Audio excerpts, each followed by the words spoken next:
Olá, tudo bem? Voltei aqui para dizer que nós vamos estar falando quais os segredos de Deus para que eu e você tenhamos os nossos sonhos todos cumpridos e que todos possam ver a grande bênção do Senhor nas nossas vidas.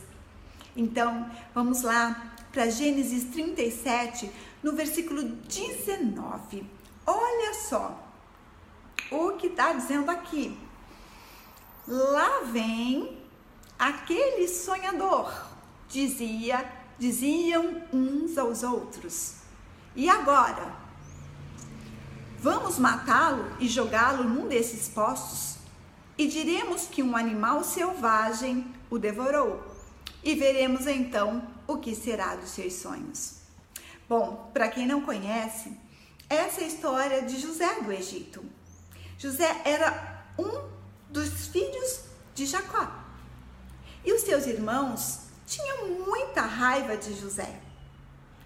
Porque José, ele era diferente dos seus irmãos. Seus irmãos, eles não tinham nenhuma maturidade, eles não tinham respeito. Se você for ler toda a história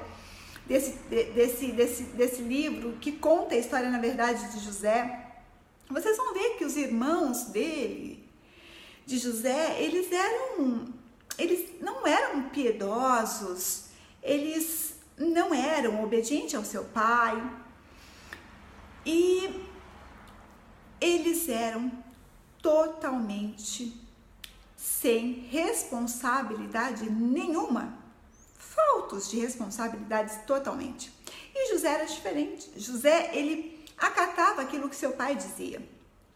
E José também já era muito querido por seu pai, porque José era filho de Raquel, da mulher que José amou desde o primeiro momento em que a viu. E Raquel não podia conceber, e quando ela concebeu, o primeiro filho foi José, depois veio Benjamim. E quando José era grande, os seus irmãos tiravam sarro dele. Falava lá, já vem um queridinho do papai. Olha lá vem ele. Quem ele pensa que ele é? E quando José contou o sonho que havia tido, se vocês forem ver lá, o sonho dos feixes que se dobravam, que se curvavam diante dele, os irmãos começaram a tirar sarro. Você quer dizer o que com isso, José? Que nós vamos nos dobrar diante de você? Acorda, José! Então, a Bíblia nos conta que nasceu o segundo filho de Jacó e de Raquel, que era o irmão de José, Benjamim. Quando Benjamim nasceu, a sua mãe, por ver os seus irmãos mais velhos chacotearem José por todos os lados, de todos os jeitos, disse que para que ele cuidasse de Benjamim, porque ela estava morrendo assim que deu à luz a Benjamim, e que não deixasse que os seus irmãos tirassem sarro de Benjamim e fizessem Benjamim de bobo, assim como fizeram com ele. E José promete à sua mãe, e ali Raquel morre. Bom, mas quando ele está indo verificar, porque o seu pai, ele estava obedecendo uma ordem de Jacó, seu pai, vai lá e vê se está tudo bem com os seus irmãos, se eles estão fazendo direitinho, porque o que acontece? Os irmãos vão, bebem demais e saem com as mulheradas ali. Seus irmãos não têm juízo nenhum. José, vai ver se está tudo bem, leva um pouco de água, um pouco de comida para eles. Então José falou assim, pai, eu vou. E quando seus irmãos avistaram de longe, um olhou para o outro, eram 11 irmãos. Um olhou para o outro e diziam, eram 10 na verdade, né? Porque 11 foi com Benjamim, que ainda era pequeno, e o 12 seria, representam as 12 tribos de Israel. Mas isso é uma outra história. Seus 10 irmãos disseram, olá, lá vem o sonhador. O que a gente vai fazer com ele? Já sei. Havia vários poços naquele lugar onde eles estavam apacentando as ovelhas. E eles disseram, já sei, vamos jogá-lo nesse poço. Vamos jogar ele aqui, vamos ver o que vai ser do sonho desse José sonhador. E E ele veio, meus irmãos, o meu pai mandou vir até vocês para trazer água e saber como que vocês estão. E eles ficaram muito irados, eles diziam, ele veio nos bisbilhotar, ele veio aqui para ficar olhando o que a gente está fazendo, e para chegar e contar para o nosso pai, para fazer intriga. Na verdade, não era nada disso que José estava fazendo. José estava cumprindo apenas uma ordem de seu pai. Mas a cabeça daqueles irmãos já era tão poluída que a única coisa que eles pensavam era que José estava ali para fazer-lhe mal. Então pegaram José e jogaram no poço. E um dos irmãos mais velhos, disse: olha, não vamos fazer isso com o nosso irmão, nós podemos matá-lo. E tinha um que ele era bem ruim, chamado Simeão, e disse assim: não vamos matá-la, e vamos pegar a túnica dele, vamos matar um animal, sujar a túnica de sangue, vamos dizer para o nosso pai que uma fera do campo comeu, então vamos deixar ele morrer nesse poço. Aí um dos irmãos também, que era um dos irmãos mais velhos de José também, ele teve uma ideia, Judá falou assim: olha, não vamos fazer isso com o nosso irmão, não vamos derramar sangue inocente, sangue que é do nosso sangue.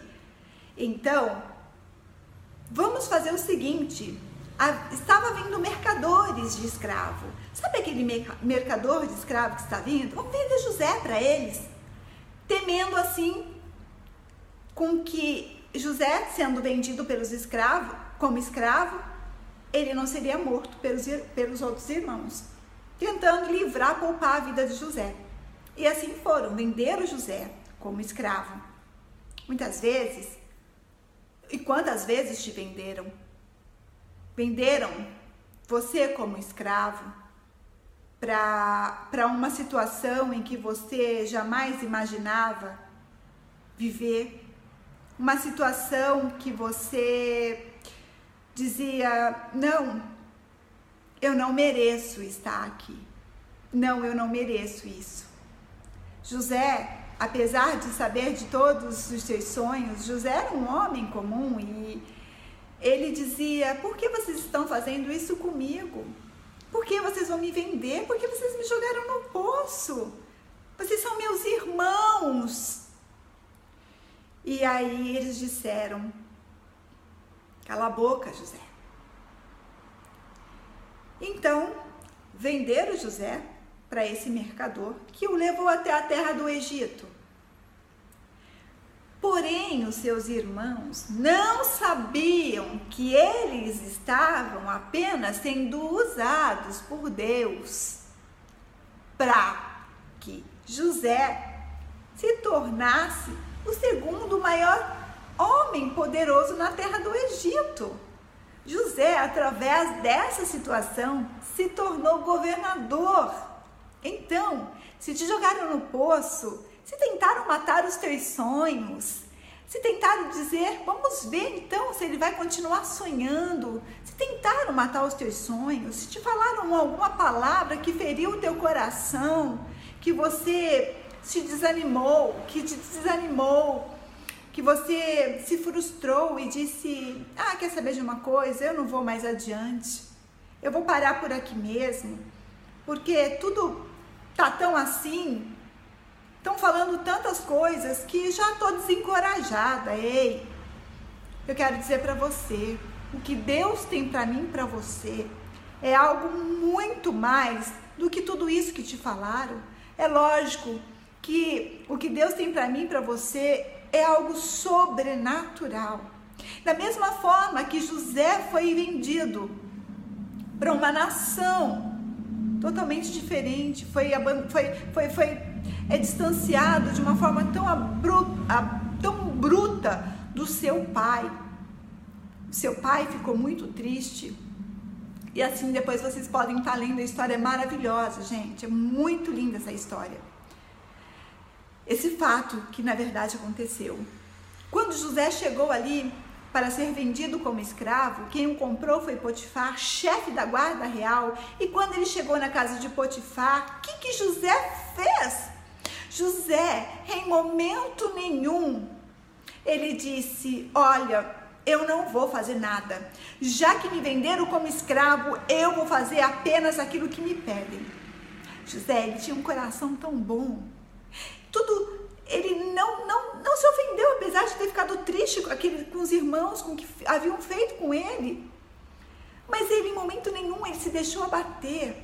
Ele estava sobrevivendo a cada dia, porque ele não sabia o que ia acontecer com ele. Ele sabia que ele tinha uma promessa. Mas ele não sabia que tempo que essa promessa ia ser cumprido, porque tudo o que acontecia, tudo que estava acontecendo na vida de José, jamais poderia passar pela cabeça dele qualquer coisa boa.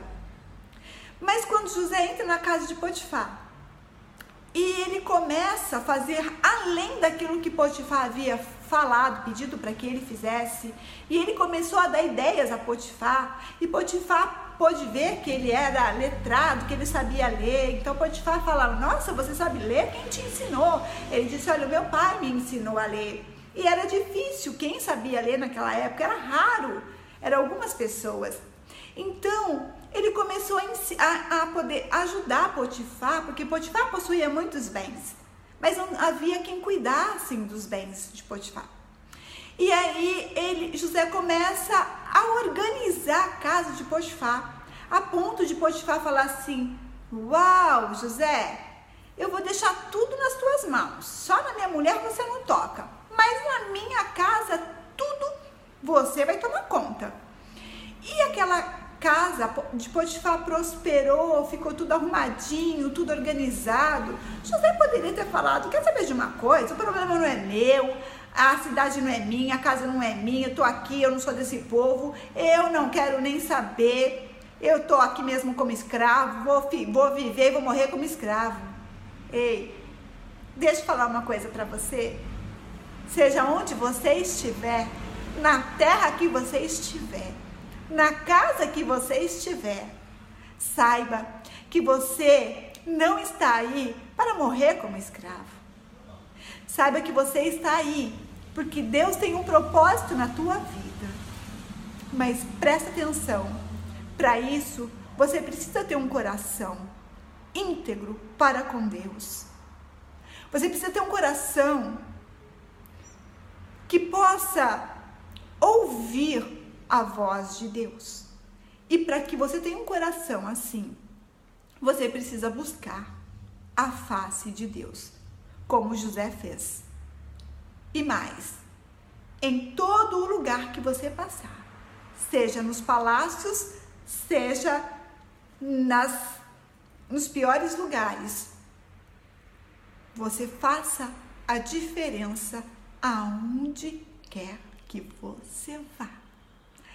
Que aonde quer, você pode estar com um presidente da república, como você pode estar com um morador de rua. Você se coloque nas posições de tais. Nem seja menor, nem seja maior. Como mesmo a palavra de Deus nos ensina, que nós somos todos iguais. Não somos maior e nem menor. Independente de cargos, independente de posição social, independente de qualquer coisa. O nosso posicionamento é que trará diferença nas nossas vidas. E esteja você aonde você estiver, faça a diferença. Se é num trabalho que você não tem, que você não gosta, se você está numa empresa que você não tem muito prazer em estar indo trabalhar, ei, enquanto Deus te mantém aí, faça o seu melhor. Se te mandam varrer, não só varra, lava essa loja. Se te mandarem limpar o vidro, uma pequena parte, limpe a vidraça toda. Se te pedirem para passar numa roupa, meia dúzia, passe tanto de roupa, passe tudo que tiver. Ei, se te pedirem para lavar uma louça, lave e guarda. Deus se agrada disso. Deus se agrada disso. Deus se agradou de José. Porque José poderia ter ficado irado, depressivo, chateado, murmurando por ter sido vendido pelos teus irmãos. Mas José fez a diferença. Ele, em momento nenhum, trouxe a situação que o levara para aquele lugar à tona. Mas ele simplesmente viveu o novo de Deus. E é isso que nós precisamos todos os dias, gente. É todos os dias viver o novo de Deus. Porque muitos vêm mesmo dizendo, vamos acabar com o sonho daquela sonhadora ou daquele sonhador. Vamos então acabar com o crescimento dessa pessoa. Vamos ver o que a gente pode fazer, qual o plano que a gente pode fazer para que essa pessoa pare de crescer, pare de prosperar. Tanto que José ali, tudo que ele fazia, teve pessoas que se levantaram e invejaram José. E mesmo ele sendo ali uma pessoa boa para com todos, não trouxe todos os problemas que o havia levado ali. Mas quando ele chegou ali, ele tomou a posição naquele lugar e disse, eu posso fazer esse lugar melhor. E ele fez. E ele foi muito querido por Potifar. Até que alguns podem saber, a esposa de Potifar cresce os olhos em José e quer que ele a tome como esposa. E José, conhecendo as leis de seu pai, conhecendo a lei de Deus, sabia que ele jamais poderia tomar a mulher do seu patrão, jamais poderia se deitar com ela. E ela era muito leviana. Então ela faz um plano para acusar José de ter tentado seduzi-la.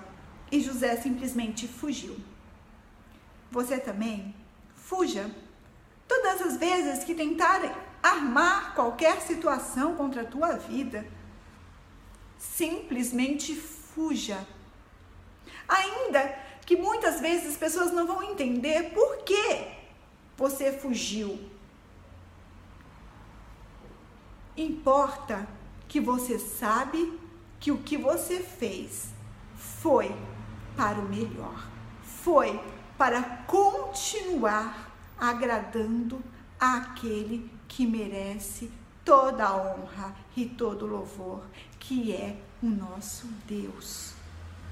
E Deus muito se alegrou de José, mas José precisava ainda passar por uma outra situação. Potifar não quis matá-lo. Potifar disse, eu vou te prender. E aí José foi preso. José chegou na prisão, poderia murmurar, poderia ter dito tanta coisa. Quando José chega naquele lugar, num presídio, o que José faz? Começa a fazer diferença ali. Começa a ajudar as pessoas, dizendo, olha, se nós fizermos assim, nós vamos conseguir produzir mais. Olha, vamos fazer... José elaborou um plano para aquele presídio que mudou a vida de todos os presos, inclusive para o chefe daquela prisão, que era muito rude e ruim, e viu em José toda a benevolência que ele tinha para com todos, e porque ele estava ali, e porque ele estava como preso, e ainda se importava com os outros, e ainda era bom, não tinha mágoa, não tinha raiva no coração dele.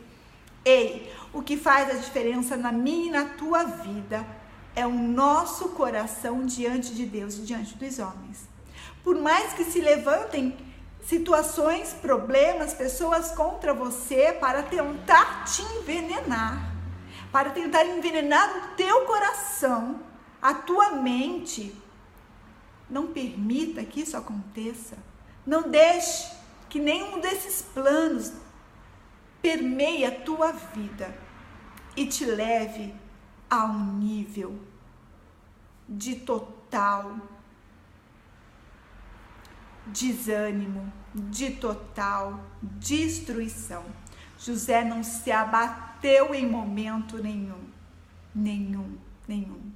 Que você nunca se abata. Nós vamos estar depois falando um pouco mais a respeito de José. Eu quero deixar aqui uma palavra que é muito rica. Preste atenção e tome isso na tua vida como uma resposta de Deus. As coisas não acontecem por acontecerem. Aquilo que aconteceu ou foi enviado por Deus ou será usado por Deus. Amém? Tudo o que acontecer na tua vida, a partir de você ter um coração quebrantado diante de Deus e dependente somente dele, tudo o que acontecer na tua vida ou será enviado por Deus ou então será usado por Deus, como foi então José. Então, fique com essa palavra, que Deus te abençoe, te dê uma semana cheia de vitórias, que o teu coração jamais fique preso à situação que você está, aonde você está vivendo, mas que todas as vezes que você olhar para o lugar onde você está, você possa ver o mais de Deus, o melhor de Deus, o plano de Deus na tua vida, ainda que seja numa prisão, você possa olhar que você está numa mansão celestial, porque nós vivemos por fé e não por vista, sabendo que quem prometeu é fiel e justo para cumprir. Mas para isso, eu preciso ter um coração que seja segundo o coração de Deus, que seja um coração quebrantado, dependente totalmente de Deus, respeitando a Deus sobre todas as coisas e o meu próximo como a mim mesmo. Então, faça a diferença onde quer que você vá, exale o bom perfume de Cristo, aonde quer que você vá, seja nos maiores palácios como nos pequenos barracos, que você faça a diferença aonde quer que você coloque a planta dos teus pés. Que Deus te abençoe e te guarde. E se Deus permitir, nós voltaremos dando sequência a essa palavra, que esse vídeo já ficou bem comprido. Um super beijo, que Deus nos abençoe e nos dê uma semana tremenda. E eu louvo a Deus. Eu louvo a Deus por tantas coisas que Ele tem me feito viver, ver, ouvir, sentir. Por pregadores que têm trazido o reino de Deus para nós de uma forma literal. Que Deus abençoe todos esses homens e mulheres usados por Deus para transformar esta geração, para transformar vidas. Eu louvo muito a Deus por esses servos e servas, filhos e filhas de Deus, cada um de vocês. Que Deus abençoe infinitamente mais e use a vida de vocês muito e muito, muito mais do que Ele já tem usado. E que nós possamos receber de Deus tudo aquilo que vocês têm se dispostos a viver. Dorme menos para o meu próximo dormir mais. Dorme menos para que alguém durma mais. Assim diz meu querido pastor, que eu tenho como pastor, porque tudo aquilo que me traz uma referência do reino, eu tenho como meu pastor, que é o meu pastor, que é o pastor Anderson Silva de Brasília, um homem abençoado, um homem íntegro, um homem em que os valores de Deus estão pautados em sua vida. Que Deus te abençoe. Tantos homens, grandes homens de Deus, pastor JB, pastor Cláudio Duarte, tantos pastores e pastoras que nós vemos nessa geração. Eu louvo a Deus pela vida de cada um de vocês. Que Deus abençoe, que Deus nos guarde todos os dias. Até o próximo vídeo.